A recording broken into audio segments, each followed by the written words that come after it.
So, Saline, what led to the uprising? Like I said, Ludlow was the tipping point, but things were already getting weird. Markham started relying on her computation engine to make all her decisions, setting 14-hour shifts, hiring people based on these crazy tests. That's how I got hired. I mean, here's me with my history of killing former employers, and the test said I had an obedient personality. I was glad to get the job, but what the hell? Only a computer would think putting a born shit-stirrer like me in a slave pit and hiring a gaping asshole like Ludlow to watch over me was a good idea. What do you think of Markham? She's smart.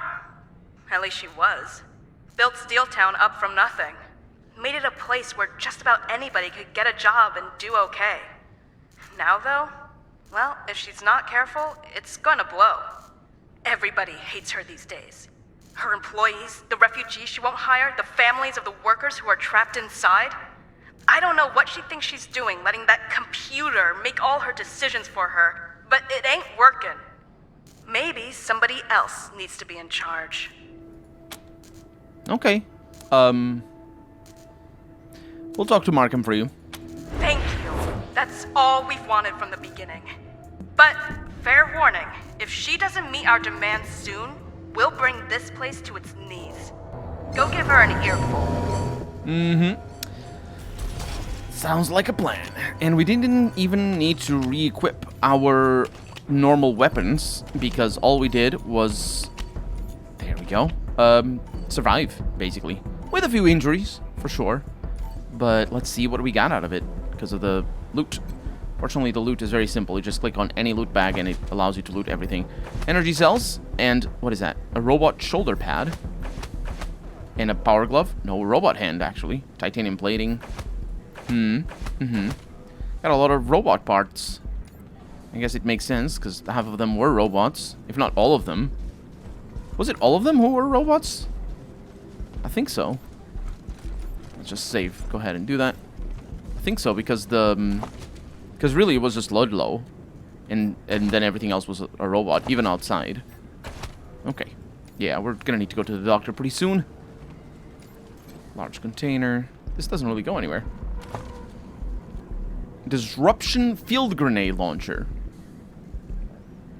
Radiation resistance level 3. What? Oh, it's a vehicle upgrade. An electrifying way to end the party sooner. Each attack lays down a disruption field hazard. I don't know what the resistance there is for, but it might be because it fits the slot for radiation resistance or something. I don't know. Fraternization clearance form bottom. The bottom half of a form that seems to request permission for two workers to see each other romantically. Is that what fraternization is called? I wasn't informed on this. The, quote, party to, unquote, field is filled with the name, quote, Luna Moon, unquote. Well, let's rotate the camera in a very out-of-character thing for me. I never rotate the camera because I lose track of what I'm doing, unless the maps really require you to do that. Oh! Hey! Rangers! It's me! I made it! Oh... And I'm Ellen. My daughter told me what you did for her, Rangers. I can't express how thankful I am. Though a handful of tellurium might help communicate my feelings. Use it how you see fit. How did you avoid getting caught up in the strike? Oh, I hid. Ain't ashamed. I'm just a data processor. Was down here pulling punch cards, filling in for my pal Bishop, when it all went sideways. I only came out when things quieted down a bit ago. And who was poking around but Newt? And I wouldn't have gotten here without you, Rangers. What are you going to do now, Newt? Oh, Mom. Tell them what you just told me. Oh, sure. Being a data processor, I sometimes get the chance to process things the way I like. So now Newt's got a job on the truck line with me. We'll move her into the barracks soon. What about your medicine, Ellen? Boy, did I need that last dose Newt brought me. I was pretty ragged after hiding out during the strike. Not sure what we'll do for the next dose, but we'll figure it out together. We've got to go then. I read you, Rangers. Thanks again. Thanks. Well, a happy ending. I don't think we could have just done it ourselves. I'm pretty sure she would have just said, no, I need to do it because of yada yada. Because, you know, the moment I said the slightest thing in favor of her getting in here into the factory, she just went into the factory. She was very eager to die. Anyway, let's get going. And we're back. All the doggies. Nurse Firenze. Oh, right. Hey. Welcome back. Need any patching up? Yep. Let me wash my hands first. But just so you know, here's what it's gonna cost ya. Mm-hmm. All right, just hang on. Gotta blow my nose. Okay, ready. You know what? There was a very convincing nose-blowing sound. The sick sound wasn't as much. All set. Good luck. Yep, bye. Uh-huh. That's pretty good. Okay, so we need... Well, we just need to talk to the boss, really, right? To Markham? I suspect we still can't go in here, right? Let's find out. Requires power. That's not the one. It's this one. A1 clearance required to enter Administrator's office. Please step back from the door. Oh, I thought Dai said something about that before. Either way, Markham. Have you resolved the situation in the factory? Yeah. Your man Ludlow was an incompetent bully who was hated by the workers. We, removed him. This just confirms my suspicions.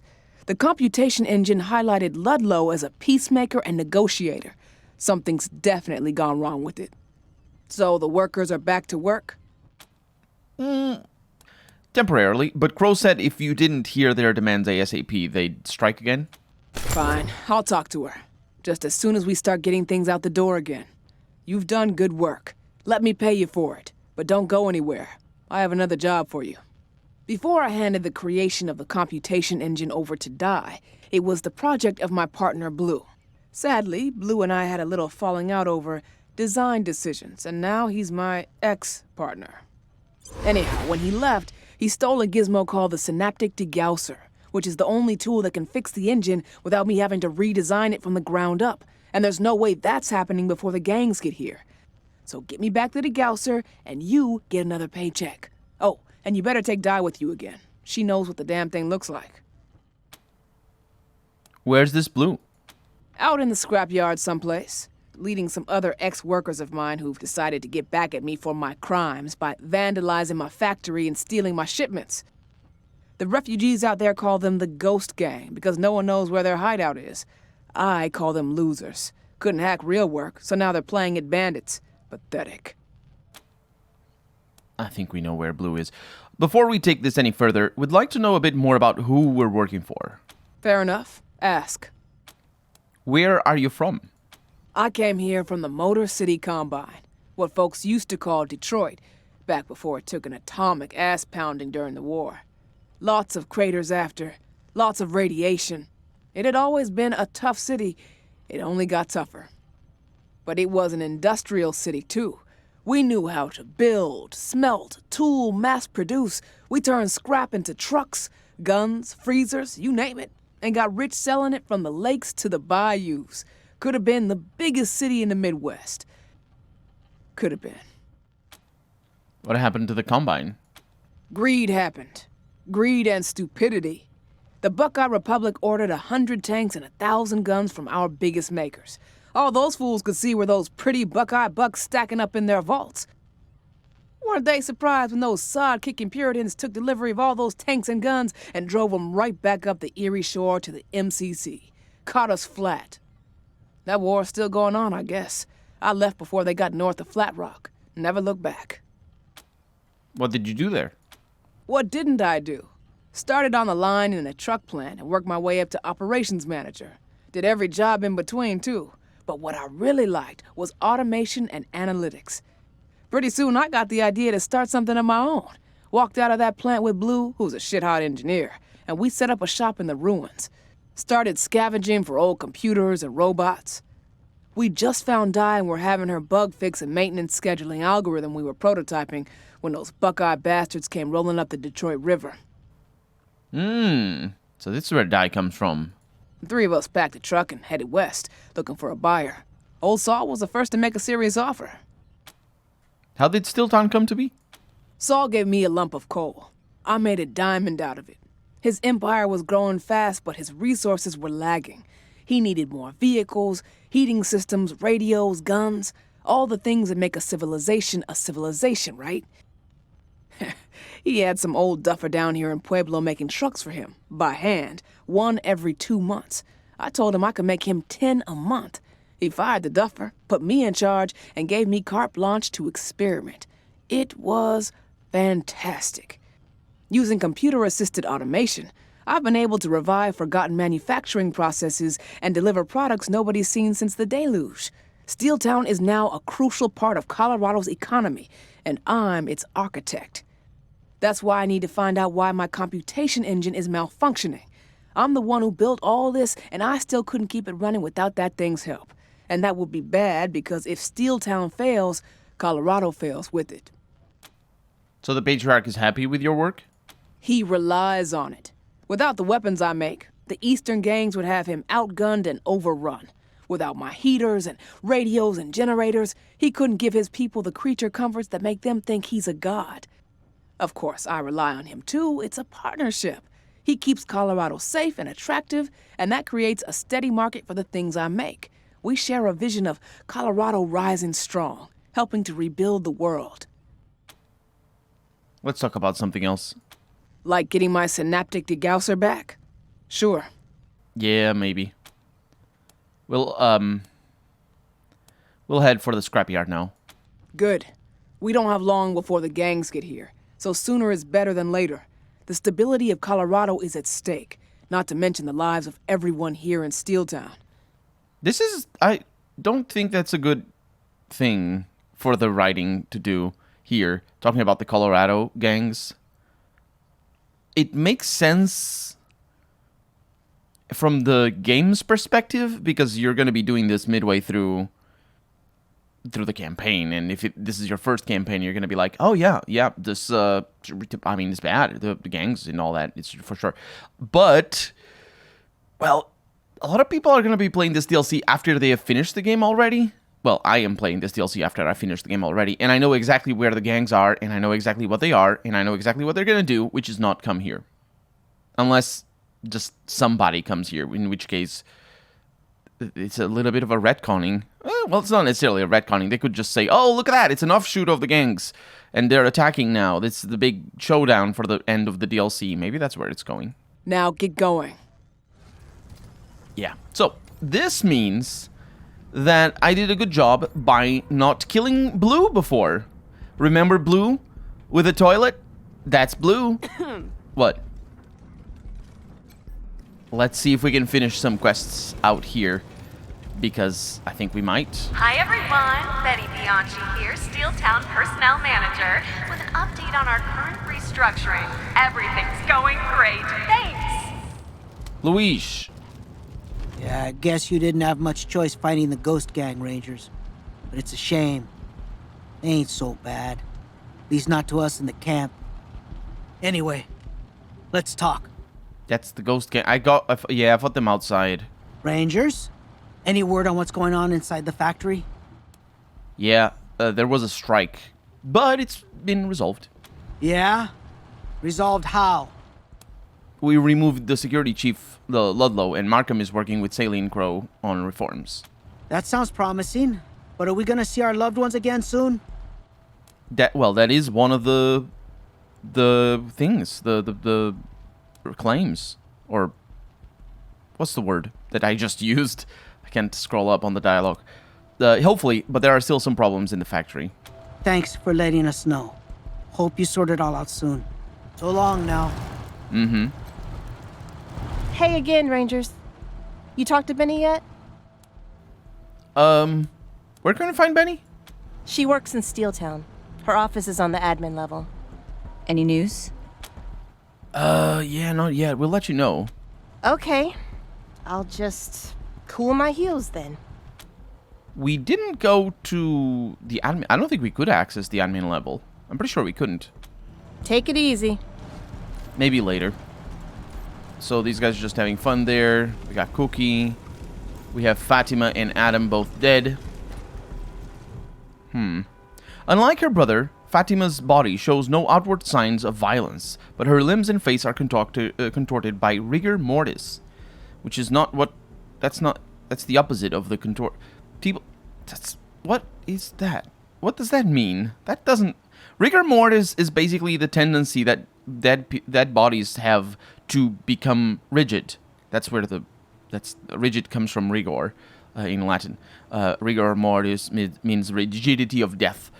And actually, is that a mortis? Deadly? I don't know what the ending of that. Either way, it has to do with that. And it doesn't contort them. It makes them not contort, in fact. I'm going to inspect the bodies for signs of the cause of death. Flecks of foam ring Fatima's lips, reminding you of the poisoned refugee you found when you first inspected the brig at Ranger HQ. Oh, and there's a note. Another scrap of notebook paper was placed on her body, just like Aram's. It reads, quote, "Hey Rangers, hope I see you next time I come east. Always great to catch up with old pals," unquote. I don't know what to say about that, honestly. This man's corpse was rent from his belly up, spilling his viscera onto the snow. Whatever was used to cut him was so sharp it left a divot in the base of his sternum. Well, he was dead already before, but she wasn't. Arthur. Terrible what happened to poor Aram. Iris. Not interested. Talk to someone else. She really is not. Sorry. Can you give us some space? Yeah, no problem. Don't worry about it. So, I don't think I need to do anything here. I could and probably should mess with... What is that refugee doing over here? He's just having fun.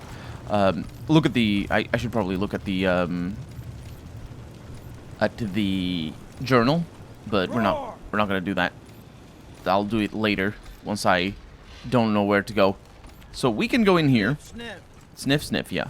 And the ghost gang that we fought was actually over there before. So let's see what I can do.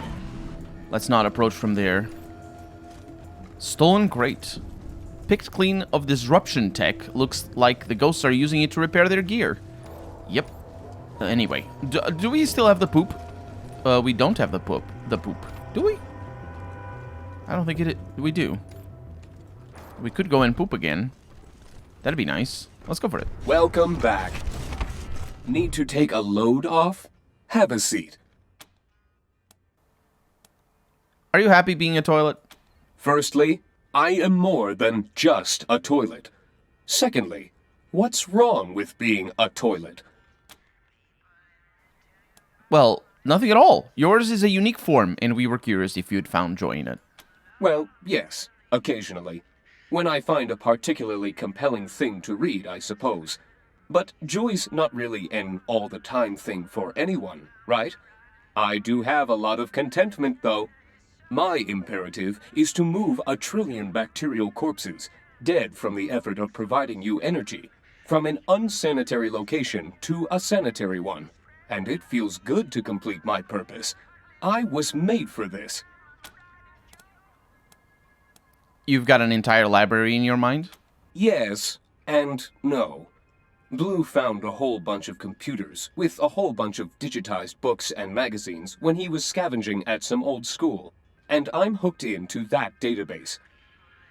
The only ones I've got in mind are the ones I decided to read into my primary memory cluster, and the exhausting philosophical texts Blue pre-programmed in. You were programmed to debate philosophy? I was programmed to enjoy learning and friendly discussion, and seeded with a knowledge base that covered Socrates to Mencius, given a larger selection of text to peruse at my leisure, then asked to debate philosophy. Pretty quick, I started to find it all tiresome and pedantic, So I started reading the other books in the collection the slow way, like you organics do.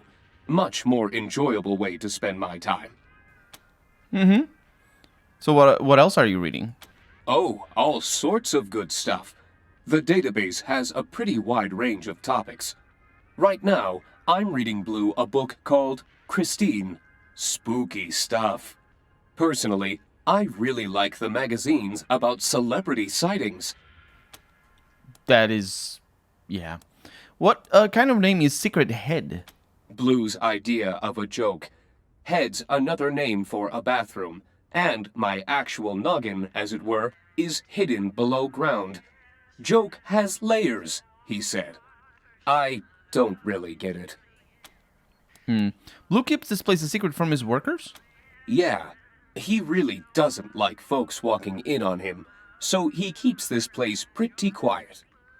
He did let a worker named Penelope come in sometimes, but she got gunned down by some mercs recently, so I'm kind of sad about that. We had the same taste in reading material, so she was fun to hang out with. She also taught me it wasn't pronounced Penelope. It is not Penelope. And it possibly isn't Penelope either, but... because, you know, it's a sort of Spanish name, and it could be Penelope, although that is the Portuguese pronunciation. Either way, I can access the toilet for the refugees' needs. Refugees' needs, in fact. Let's not do that right away. You perform analysis on the quote samples and quote delivered to you. Can you tell us anything about Blue? I don't have doctor-patient confidentiality or anything, but it feels weird to talk about someone else's business. So I'll just say Blue's a regular guy. Mm-hmm. Let's access. No? Assess. We're not accessing anything. We're assessing the toilet for the refugees' needs. From its own description, Secret Head is a top-of-the-line model that would meet the refugees' needs and more. Actually, this is a typo, one way or the other, because this one is the refugees' needs and more. The singular refugee, the needs of the singular, it's fine. Without much difficulty, you figure out how to recall its automated plumbing and remove it from the ground, but you need to sever its access to most of its sensors, its speaker system, and its library database. Oh, whoops. I got distracted reading the shooting script for Splash. You still there? Oh yeah, no worries. We were lost in thought too. We've got more questions though. That happens a lot in here. What's up? We're gonna go see Blue now. Okay, have a great day. And for Blue, the biggest question is exactly what the heck is supposed to happen here? That is the biggest question. Watch out for the Rangers. Oh no, they're doing that. It's just the goofiest thing that they repeat. And it's doubly bad because it's in a Let's Play. Also, do you see that? I have everybody selected. This doesn't make everybody stand down. Which is not what should happen, by the way. If I have them all selected, this should happen. Either way, I have a plan. Don't let the Rangers get the drop on us. Where's the talk box thing? Is that the one? The intercom there? Don't let the Rangers get the drop on us. I think it is. Those assholes are tough. Tough assholes. There's a lot of assholes in this DLC. If you take cover first, you could use this intercom to talk to Blue without drawing fire. And we are gonna, I suppose. As you press the button, the PA squawks, and across the floor, Blue looks in your direction. Shit, the Rangers! They caught us with our pants down! Hold on, we can talk about this. You didn't talk to my friends outside the Steeltown gates before you gunned them down. I did, yeah, that's fair. Actions speak louder than words, you butchers. And your actions say you can't be trusted, so fuck you! Here comes the pain train. Well... it's a bad pain train. Let's not do it like this, though. How do I want to do this? Let's try it again. Let's reload. And let's plan... we want to kill them with non-lethal stuff. So what we probably want to do is we want to use... What the hell was that sound? We want to use this place here to... I think I'll just be fine if I get you like that, and then the cats stay behind. Get Quan over here. Get Anna. I can rotate. Anna over here. Lucia can be the one to talk in the intercom. But yeah, so all I want here is to make sure the cats don't actually get through, because this is a narrow passage, and then that way I can control what's going on. But I want to use non-lethal. I also wonder what this thing does. Because if it, yeah, these things, if they neutralize them, that's like grenades, but with the neutralization.